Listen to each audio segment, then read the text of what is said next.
And joining me now to talk more about the markets, the economy, where rates are heading, is Art Hogan. He's a chief market strategist at B. Riley Wealth Management, joining from Boston. Art, it's great to see you, as always, and help us make sense of this current state of play. Yeah, I will tell you this, Chris, we spent the last 6 or 7 weeks kind of trying to price in what we thought the worst case scenarios would be for trade policy and tariffs. And in general, everybody got that wrong, right? So the announcement on April 2nd was worse than the worst case scenarios, and the markets had to quickly readjust to that.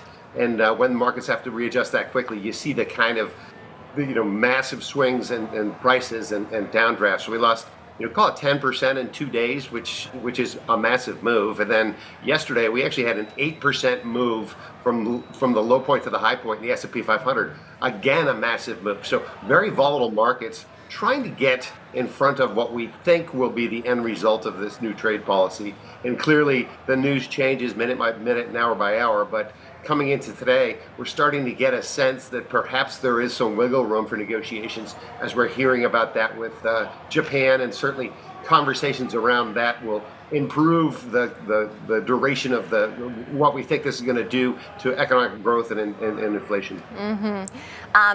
I do think that those negotiations certainly are at play here, Art, as you mentioned, and we had heard coming into this year that volatility might be the name of the game, that we could see some whipsaw action, of course, as a new administration took hold with new policies in place and a different agenda as well. For viewers watching this, should they prepare for more volatility ahead, or do you think today's relief rally could provide some stabilization? Well, I certainly think the kind of news that we're reacting today is a large positive, and likely calms down some of the volatility we've seen. The massive volatility we saw over the last couple of days was nearly historic, right? So that's not normal necessarily, but for long-term investors, you never want to try to time that. For example, you wouldn't want to say, I'm going to wait for the dust to settle and then get back into the market, because by the time you wait for the dust to settle, which it never does, you've missed the violent whipsaw move back up. So it's a more normal or average price. So that's what we're going through right now. I think long-term investors need to look at the totality of this administration's new policies as well. So we're hearing about things like immigration and tariffs, but we have yet to hear about a lighter regulatory touch and perhaps keeping corporate tax rates at the level they're at now. That's going to be on the back end of the policy announcements as that works its way through Congress. So it's not just about tariffs. And remember, there are some offsets that are likely more positive and pro-business and pro-economy. Let's talk about the economy then, Art. We'd seen a very positive jobs report for March, 228,000 jobs added last month. Unemployment did take a hair higher to 4.2% from 4.1%.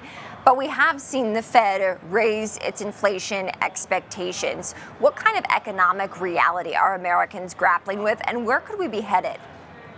Yeah, I would tell you this. So after 2 pretty robust years for both the economy and for markets heading into this year, the tone has changed, and certainly estimates for GDP growth have come down a bit. The first quarter looks to be anywhere plus or minus 0.5%, and then the second and third quarter are really in question because we don't know the duration of these tariffs, and the shorter the duration, the less the economic pain we're going to feel. I would say on average, the last 2 years we've had GDP growth that was closer to 3% than it was to the 2%, and I think this year will likely be closer to 1.5% to 2% economic growth. That's still basically average. The 10-year average is about 1.8% growth.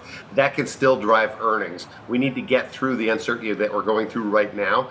The important thing to understand is, as we get these weekly jobless claims and as we get the monthly non-farm payroll numbers, those numbers are going to start to come down a bit because the population growth has slowed quite a bit with a tighter border and less immigration than we've seen over the last 3 years. So we were used to seeing 150,000 to 200,000 jobs created on a monthly basis. That number is probably going to be somewhere between 100 and 150,000 jobs on average, because it's just a function of the population growth. And that's going to likely keep us at full employment if we create those kind of jobs.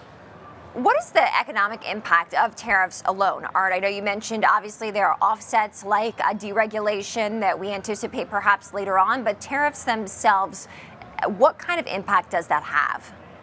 Well, in simple terms, there is no benefit to tariffs unless and until you completely are using them to either protect a strategically important industry from other manufacturing economies that could do some dumping and swamp the supply of goods into your country. So protecting things like steel and solar panels, there's a need for that, and that's very targeted. But a broad sweeping universal application of tariffs just doesn't get us anywhere. And global trade is really important and has gotten the United States to be the most developed economy in the world over the course of the last 30 years. So to take a step back from that really doesn't make any sense. But if in fact the application of tariffs or the threat to apply tariffs gets you to a better place in trade negotiations, if it can help you cut trilateral deals with Mexico and Canada like we saw back in 2018, or if it can help you cut new trade deals with Japan and perhaps India, then there's a benefit, but it's really much more of a negotiation tool than it is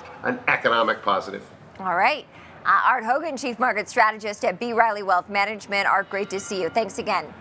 Thank you.